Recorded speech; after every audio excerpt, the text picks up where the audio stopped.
Reavivados por su palabra, nos convoca una vez más la palabra de Dios a nuestro alcance. Gracias a Dios por esta oportunidad y privilegio. Todos los días nos dedicamos a la lectura y reflexión de un capítulo de la Biblia.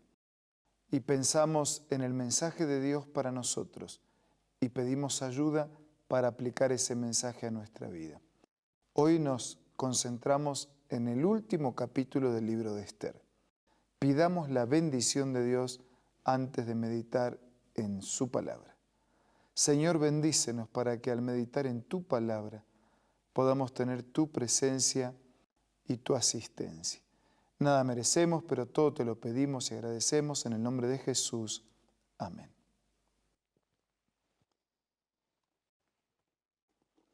De paso, si usted quiere ampliar estos temas de estudio de la Biblia, un muy buen material para mí es el comentario bíblico adventista, que toma y que refiere capítulo por capítulo, versículo por versículo, libro por libro, todo el mensaje de las Sagradas Escrituras.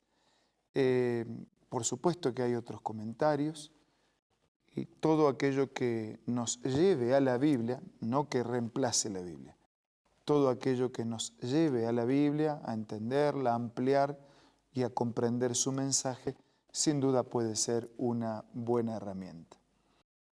El capítulo 10 de Esther es un capítulo muy breve, solo 3 pasajes, así que yo voy a leer totalmente estos pasajes.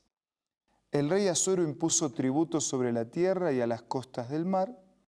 Todas las obras de su poder y autoridad y el relato sobre la grandeza de Mardoqueo, a quien el rey engrandeció, no está escrito en el libro de las crónicas de los reyes de Media y de Persia. Y entonces yo me voy a detener a meditar y reflexionar en el último pasaje de este capítulo, que por supuesto es también el último pasaje del libro. Pues Mardoqueo, el judío, fue el segundo del rey Asuero, grande entre los judíos, estimados por la multitud de sus hermanos, porque procuró el bienestar de su pueblo y la paz para todo su linaje. Excelente resumen, ¿no? Si en la lápida de Mardoqueo hubiesen escrito este mensaje, estarían resumiendo lo que fue su vida. Dice: Mardoqueo llegó a ser el segundo del rey Asuero, grande entre los judíos, estimado por la multitud de sus hermanos, porque procuró el bienestar de su pueblo y la paz para todo su linaje. Si ustedes recuerdan, Mardoqueo fue perseguido. Fue de quien Amán tuvo envidia, celos, y para quien Amán había preparado una horca. Así que podríamos decir, de perseguido y casi ahorcado, a estar al lado del rey y casi ser rey. De casi perseguido a casi rey. De ser el último de la fila a estar en el primer plano al lado del rey como el segundo del rey. Dios tenía un propósito, Dios tenía un plan para él. Pero una vez que él alcanza este sitial de privilegio, ese lugar de privilegio no lo enloquece como ocurrió con Amán, que tenía la autoridad y quería más y su soberbia le ganó. Al contrario, alcanzando ese lugar, no olvidó su identidad, sus raíces, su origen, su pueblo, su familia, su propósito de vida, sus sueños. Y dice, fue grande entre los judíos, estimado por la multitud de los hermanos, porque procuró el bienestar de su pueblo y la paz para todo su linaje. Qué propósito de vida, ¿no? El bienestar del pueblo y la paz para todos. ¿Y cuál es el propósito de nuestra vida? Nosotros tenemos propósitos, sin duda, para la vida. Pero por lo general pensamos en nosotros. Pero Mardoqueo estaba pensando en los demás. Y cuando uno piensa en los demás, también suple sus propias necesidades. Cuando uno pone a los demás en primer lugar, también cosecha las consecuencias del servicio, del desinterés y de la ayuda por otros. Mardoqueo puso a su pueblo, a su familia, a su gente, sus raíces, su linaje, su comunidad en primer lugar. Y él se sintió realizado, cumplió propósitos, llegó a estar al lado del rey, fue el segundo del rey, fue el hombre de confianza del rey y fue el recurso que Dios utilizó junto a la reina Esther para salvar un pueblo. Esther y Mardoqueo, ustedes recuerdan, eran los últimos de la fila, pobres, despreciados, esclavos, abandonados. En el caso de Esther, inclusive huérfana. Pero nada de eso es un obstáculo cuando nos ponemos en las manos de Dios. No hay obstáculo que impida que un creyente, que una persona que confíe en Dios, logre las metas más altas y se transforme en una bendición y en un benefactor de la comunidad. ¿Hasta qué punto nosotros permitimos que la intervención de Dios nos dirija, nos transforme y nos haga útiles para los demás? Esta también fue la actitud de Jesús. No vino para que lo sirvan, sino para servir. No vino para ser servido, sino para servir. Y desde esa actitud, desde esa entrega, desde esa disposición, transformó. En el caso de Jesús, partió la historia en dos, antes de Cristo y después de Cristo. En el caso de Mardoqueo y Esther, salvaron a su pueblo. ¿Cuántas personas están necesitadas que desde su vida llegue un mensaje de fe, de ánimo, de esperanza, de fortaleza, de conducción? De aquí a poco seremos testigos del fin de la tristeza. La liberación será definitiva y la alegría durará para siempre. Mientras ese día llegue, tenemos que, como Mardoqueo, estar dispuestos a procurar el bienestar de los demás, es decir, transmitir fe, esperanza y el mensaje de Dios.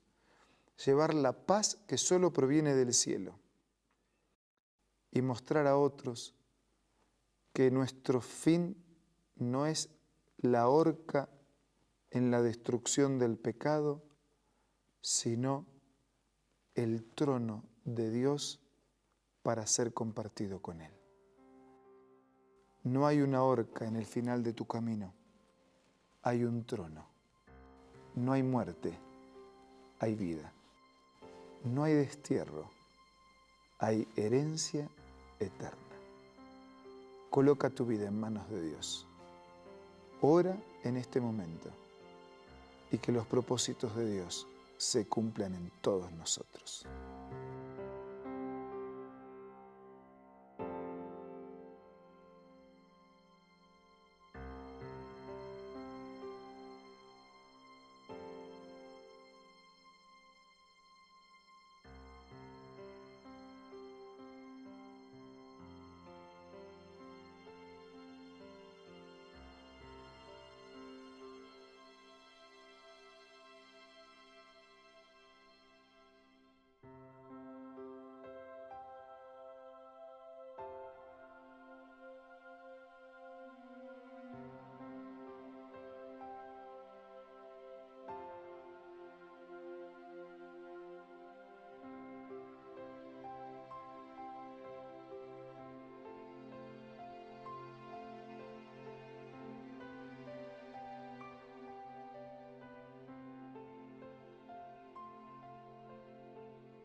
Padre nuestro que estás en los cielos, te damos gracias porque como con Mardoqueo, nuestro destino no es la horca ni la muerte. Nuestro destino es compartir un trono con Dios y una vida para siempre.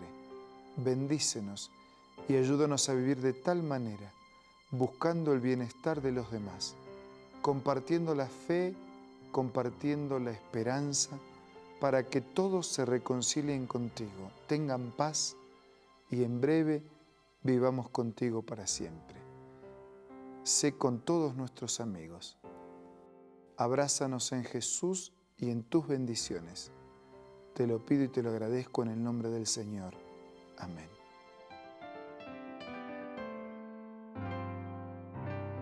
La Biblia, la palabra de Dios, es una carta donde nuestro Creador expresa su amor hacia la humanidad.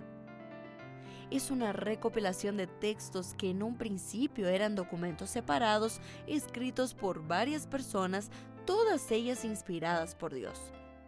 Primero en hebreo, arameo y griego durante un periodo muy dilatado y después reunidos para formar la Biblia cristiana. Está dividida en dos grandes secciones, el Antiguo Testamento con 39 libros y el Nuevo Testamento con 27. En la Biblia se desarrolla la historia de la salvación de Dios al hombre. En toda ella hay una línea conectora que une todo, Jesucristo. Es el personaje principal de la Biblia y el cual trae la revelación definitiva de Dios. Es considerada también el manual de nuestro fabricante. Es vital tener este ejemplar en casa y descubrir su valioso mensaje. Busca también en tu App Store o Play Store y encontrarás varias opciones. No olvides descargar también el aplicativo Reavivados por su palabra y sigue la secuencia de su lectura. La Biblia es la palabra de Dios. Amigos, muchas gracias por acompañarnos en el día de hoy. Que tenga usted un día muy bendecido. Nos reencontramos mañana para seguir siendo reavivados por su palabra.